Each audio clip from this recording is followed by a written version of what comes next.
జిల్లా రాప్తాడులో నిన్న వైకాపా చేపట్టిన సిద్ధం సభ. దీంట్లో విలేకరి తన విధులు నిర్వహిస్తుండగా ఫోటోలు తీస్తున్నారనే ఉద్దేశంతో వైకాపా ప్రభుత్వం చెందిన కొంతమంది నేతలు విలేకరి ఆంధ్రజ్యోతి ఏబిఎన్ ఫోటోగ్రాఫర్ శ్రీకృష్ణను, అదేవిధంగా టీవీ5 అనిల్పై వ్యక్తిగతంగా దాడి చేసినారు. ఈ దాడిని గుత్తి జర్నలిస్టు తీవ్రంగా ఖండిస్తున్నాము.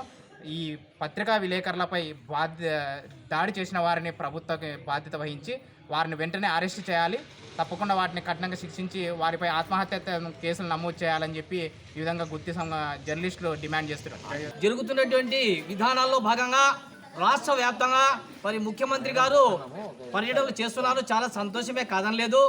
వారు వేలాది మంది వెళ్ళొచ్చు, కోట్లాది మంది వెళ్ళొచ్చు, కానీ మనకు అభ్యంతరం లేదు. ఒక పత్రికా విలేకరులుగా, ఒక పాత్రికేయులుగా మన బాధ్యత వహించి వార్తా సేకరణ కోసం వెళ్ళినటువంటి మరి వారిపైన అమానుష్యంగా దాడి చేసి కొద్దిగా మిస్ అయితే ఏకంగా చంపేటువంటి పరిస్థితుల్ని మరి నిన్నటి రోజు రాప్తాడులో జరిగినటువంటి సిద్ధం మహాసభ విలేకరుల పార్టీ ఒక యుద్ధంగా మారింది. అందులో ఏబిఎన్ చెందినటువంటి శ్రీకృష్ణ, మరి టీవీ5కు చెందినటువంటి అనిల్ కూడా గాయపడ్డారు.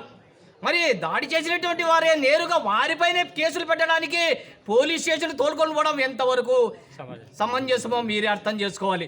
మానవత్వం ఉండేటువంటి వాడు ఎవడైనా కానీ గాయపడినప్పుడు మనం ఆసుపత్రి తీసుకుపోలు, కానీ ఎవడైనా పోలీస్ స్టేషన్ తీసుకుపోతాడా? వారికి అసలు మానవత్వం ఉందని చెప్పి మేము ప్రశ్నిస్తున్నాము, గుత్తి జర్నలిస్టు తరపున ప్రశ్నిస్తున్నాము. అంతేకాకుండా సమీపంలోనే పోలీసులు ఉన్నప్పటికీ కూడా ఎలాంటి చర్యలు తీసుకోవాలంటే మళ్ళీ పోలీస్ వ్యవస్థ ఇండిపెండెంట్గా వ్యవహరిస్తోందా, లేక 5 ఏళ్ళకి ఒకసారి వచ్చేటువంటి అధికార పార్టీకి కొమ్ము కాస్తోందని చెప్పి మేము ప్రశ్నిస్తున్నాము. ఇప్పటికైనా గాయపడినటువంటి వారికి మీరు న్యాయం చేయాలి, దాడులు చేసిన వారిపై కేసులు నమోదు చేయాలి, అక్కడ ఉండేటువంటి పోలీస్ అధికారులను కూడా సస్పెండ్ చేయాలని నేను ఈ మూలంగా డిమాండ్ చేస్తున్నాము. ఈరోజు చాలా విచారకరమైన దినం. నిన్నటి రోజున ముఖ్యమంత్రి గారు అనంతపురం జిల్లా పర్యటన సిద్ధం మహాసభకు ఇచ్చేసిన సందర్భంగా తమ విధులు నిర్వహిస్తున్నటువంటి ఏబిఎన్ శ్రీకృష్ణ పైన, మరి టీవీ5 అనిల్ పైన మరి కార్యకర్తలు దాడి చేసి గాయపరచడం ఎంతవరకు సమంజసమని మేము గుత్తి జర్నలిస్టుల తరఫున ప్రశ్నిస్తున్నాము. దీనిపైనంతా పూర్తి బాధ్యత ప్రభుత్వం వహించాలి. మరి గాయపడిన వారిని మానవతా దృక్పథంతో ప్రథమ చికిత్సకు హాస్పిటల్కి తీసుకెళ్లాలి, కానీ మరి దగ్గరలో ఉండే పోలీస్ స్టేషన్ తీసుకుపోయి వాళ్ళపైన కేసు పెట్టడం అనేది ఇది ఎంతవరకు సమంజసమో ఒకసారి గౌరవ ముఖ్యమంత్రి గారు ఆలోచించాలి. ఇది మీకు తగని పని. ఇది వీళ్ళ విధి నిర్వహణలో ఉన్నప్పుడు వాళ్ళ పని వాళ్ళు చేసుకుంటారు.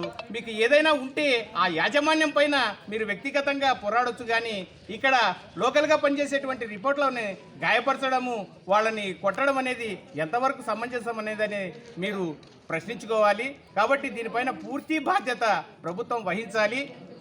వాళ్ళని దాడి చేసిన వారిని కఠినంగా శిక్షించాలని, గాయపడిన వ్యక్తులకి వైద్య సేవలు అందించాలని మేము ప్రభుత్వాన్ని డిమాండ్ చేస్తున్నాం.